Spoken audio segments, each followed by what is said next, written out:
আসসালামু আলাইকুম, welcome to my channel Umme's kitchen. আশা করি সবাই ভালো আছেন। আজকে আমি একটা নতুন রেসিপি নিয়ে হাজির হয়েছি, চিকেন বটি কাবাবের রেসিপি। আশা করি আজকের এই রেসিপিটি আপনাদের সকলের কাছে খুবই ভালো লাগবে। তাহলে চলুন দেখে নেওয়া যাক আমি এই রেসিপিটি কিভাবে সহজ পদ্ধতিতে বানিয়ে নিচ্ছি। প্রথমে আমি একটা বাটিতে কিছু চিকেনের টুকরো এমন ছোট ছোট সাইজ করে কেটে নিয়েছি। আমি শুধু এখানে চিকেনের ব্রেস্টের মাংসটা ব্যবহার করছি, আপনারা চাইলে হাড় সহ মাংসও ব্যবহার করতে পারেন, সমস্যা নাই। তারপর দিয়ে দিলাম 1 টেবিল চামচ আদা রসুন বাটা, 1 চা চামচ ভাজা জিরা গুঁড়া, 1 টেবিল চামচ লাল মরিচ গুঁড়া, 1/2 চা চামচ গরম মশলা ও স্বাদ অনুযায়ী লবণ।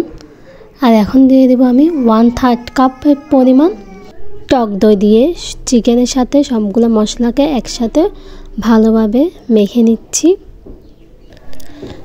যারা এখনও আমার চ্যানেলটি সাবস্ক্রাইব করেননি দয়া করে তারা চ্যানেলটি সাবস্ক্রাইব করে দিবেন ও পাশে থাকা বেল আইকনে ক্লিক করে দিবেন। এখন আমি চিকেনের টুকরোগুলোর মধ্যে 1 টেবিল চামচের মতো রান্নার রেগুলার তেল অ্যাড করে চিকেনগুলোকে মশলার সাথে ভালোভাবে মেখে নেওয়া হয়ে গেলে আমি এখানে 1 টেবিল চামচ পরিমাণ বেসন দিয়ে এগুলোকে আবারও ভালো করে মেখে নিব। বেসনের লেয়ারটা যেন প্রতিটা চিকেনের পিসে লাগে, আমি ওইভাবেই সুন্দর করে চিকেনের টুকরোগুলোকে এখানে মেখে নিচ্ছি।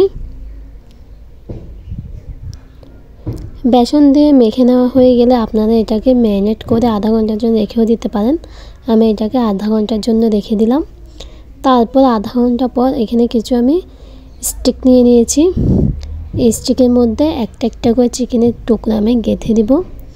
আশা করি এই প্রসেসিংটা আপনারা সবাই খুব ভালো পারেন। তারপর আমি একটু দেখিয়ে দিচ্ছি কীভাবে গেঁথে নিতে হবে। এই চিকেন বটি কাবাবটি আপনারা লুচি, পরোটা বা গরম গরম রুটি বা নান রুটি এসবের সাথে সার্ভ করতে পারেন।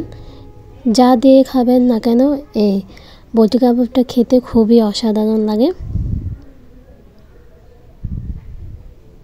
দেখুন আমার গেঁথে নেওয়া হয়ে গিয়েছে। এইভাবে করে আমি সবগুলো চিকেন স্টিকের মধ্যে গেঁথে নিয়েছি। এখন এগুলোকে আমি ভালোভাবে ভেজে নেব, যার জন্য একটা প্যানের মধ্যে আমি পর্যাপ্ত পরিমাণে সয়াবিন তেল দিয়ে দিয়েছি। তারপর একটা একটা করে স্টিক এখানে দিয়ে দেব। ভালো কথা, এখানে আমি চিকেনগুলোকে লো হিটে তেলের মধ্যে ভেজে নেব। লো হিটেই ভাজতে হবে, কেননা যদি হাই হিটে ভাজতে যায় তাহলে উপরের প্রলেপটা ক্রিস্পি হয়ে যাবে কিন্তু ভিতরে চিকেনটা কাঁচা থেকে যাবে। তাই এখানে আমি লো হিটে ভাজবো যাতে চিকেনের ভেতরে পর্যন্ত ভালোভাবে কুক হয়ে যায়। তার জন্য ভালো করে আমি লো হিটে ভেজে নিচ্ছি। কিন্তু এখানে ঢাকনা দিয়ে ঢেকে দেওয়া যাবে না, তাহলে কি হবে চিকেনগুলো থেকে পানি বেরিয়ে যাবে। তার জন্য আমি ঢাকনা দিয়ে না ঢেকে লো হিটে চিকেনের স্টিকগুলোকে ভালোভাবে ভেজে নিচ্ছি। এপাশ ওপাশ করে লাল লাল করে ভাজা হয়ে গেলে আমার চিকেন বটি কাবাব রেসিপি রেডি। আশা করি আজকের এই রেসিপিটি আপনাদের সকলের কাছে ভালো লেগেছে। আজকের জন্য এখানেই বিদায় নিচ্ছি। পরবর্তীতে দেখা হবে নতুন কোনো ভিডিও নিয়ে। ততদিন আপনারা ভালো থাকবেন, সুস্থ থাকবেন। ধন্যবাদ সবাইকে। আসসালামু আলাইকুম।